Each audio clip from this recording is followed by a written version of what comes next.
The drama surrounding Sophie Cunningham has once again ignited a storm across the WNBA, this time over something that should have been one of the happiest moments of the Indiana Fever's season. The team had just clinched a long-awaited playoff victory, a moment years in the making, and the atmosphere in the arena was electric. Fans were on their feet, players were crying tears of relief, and for once the narrative seemed simple: triumph, perseverance, redemption. But as the final buzzer echoed through the building, that celebration quickly spiraled into something else entirely. Because what began as a joyous post-game moment turned into a viral controversy, and at the center of it all was Sophie Cunningham, standing in a bulky leg brace and staring down a league security guard like she had just been accused of committing a crime. The moment was surreal. Sophie wasn't in uniform. She wasn't sprinting onto the court or instigating chaos. She was standing calmly at midcourt, injured but supporting her teammates after Odyssey Sims went down hard. Yet a security guard, hired by the league, decided to step in like he was breaking up a riot. Cameras caught every second. The guard confronting her, Sophie refusing to back down, and the tension hanging in the air like a charged wire. She didn't yell. She didn't move. She simply stared him down, a silent protest that said everything words couldn't. That single image of Sophie in a brace being treated like a threat would soon explode across social media, sparking outrage and forcing fans to ask a question that cuts to the heart of the WNBA's ongoing image problem. Was this a simple misunderstanding? Or yet another example of the league unfairly targeting a player who doesn't fit their narrative? The Fever's playoff win should have been headline news for all the right reasons. Lexi Hull's game-winning steal, Aaliyah Boston's dominance in the paint, and Kelsey Mitchell's poise under pressure were all moments fans had waited to see. This was a franchise reborn, clawing its way back into relevance. Yet instead of celebrating that, the league's biggest talking point became a confrontation between an injured player and an overzealous staff member.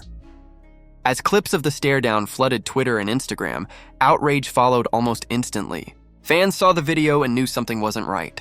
Sophie hadn't crossed any lines. She wasn't even on the court in violation of anything. She was standing still, waiting to check on her teammate. But the guard approached her anyway, barking orders, waving his arms, and leaning into her space as if she were a trespasser instead of one of the league's most recognizable faces. What made the moment sting even more was how calm Sophie remained. She didn't shove back, didn't yell, didn't even argue. She just stood there, her face shifting from confusion to disbelief to that signature Sophie Cunningham glare. The kind of look that says, "Really? This is what you're doing right now?" That's the expression fans have seen countless times, the one that perfectly captures her personality. Fierce, unflinching, unapologetic. And it was that unspoken defiance that made the clip go viral. Sophie wasn't trying to cause drama. The drama came to her, and she handled it with more poise than the very people paid to keep order. As the video made its rounds, reactions poured in from every corner of social media. Comment sections filled with disbelief and anger. People weren't asking what Sophie did wrong. They were asking why she was treated like that in the first place. Many fans pointed out the glaring double standards that seem to follow her everywhere she goes. If a different player had been in her position, say Angel Reese or Paige Bueckers, the league and its media partners might have spun the story as a moment of passion, loyalty, leadership. But because it was Sophie Cunningham, the label shifted. Suddenly, she was the problem again. Suddenly, she was being aggressive, defiant, uncooperative. It's a script fans have seen too many times, and this latest incident only reinforced the belief that certain players are treated very differently depending on whether or not they fit the WNBA's preferred image. And Sophie, she's never fit that mold. She's outspoken, confident, fiery, and doesn't care about being politically correct. She challenges narratives, speaks her mind, and refuses to shrink herself to make others comfortable. In an era where the league tries so hard to control its image and its message, Sophie stands out precisely because she won't play that game. She's been called the villain, the instigator, even the heel of the WNBA. But that's also why fans love her. She brings an edge to a league that too often feels sanitized. And yet, instead of embracing that energy, the WNBA seems intent on suppressing it. The irony is that Sophie Cunningham is good for business. Her name trends constantly. Her highlights rack up millions of views. She draws reactions, sells jerseys, and gets people talking. That's marketing gold for a league desperate to grow its audience. But rather than amplifying her, the league often seems to push her to the sidelines, literally and figuratively.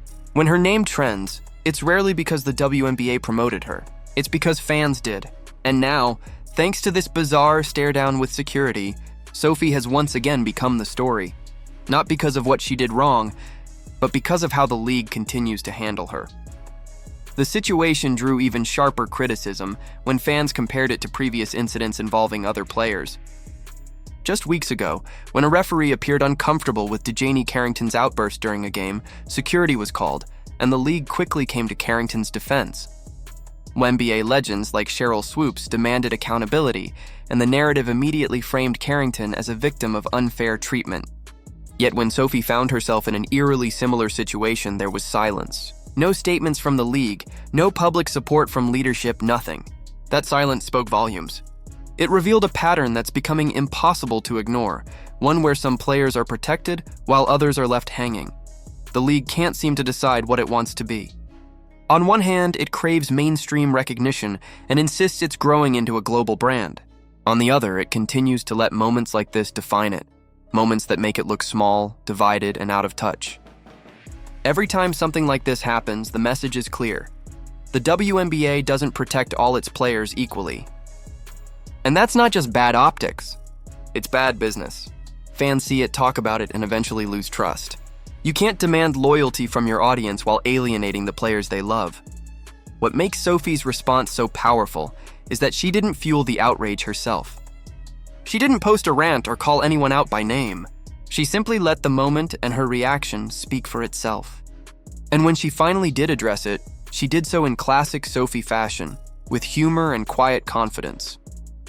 She joked about sweating through the game from nerves, about how good it felt to win despite the odds, and about how the league seemed almost bothered by their success.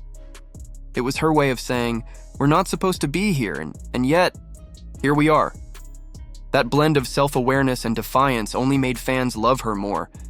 Because at its core, this isn't just about one confrontation on the court. It's about a deeper problem in the WNBA, the way the league treats players who don't fit its carefully curated image. Clark, the biggest star the sport has ever seen, has faced the same dynamic all season long, getting hacked, taunted, shoved, and often ignored by officials. Lexi Hull, who literally sealed the Fever's playoff win with one of the gutsiest steals of the year, barely got a mention from league media. And now Sophie, an injured player simply standing by her teammates, gets treated like a trespasser. These aren't isolated moments. They're symptoms of a larger issue. A league so obsessed with controlling its narrative that it keeps alienating the very players who could propel it forward. And that's the tragedy here.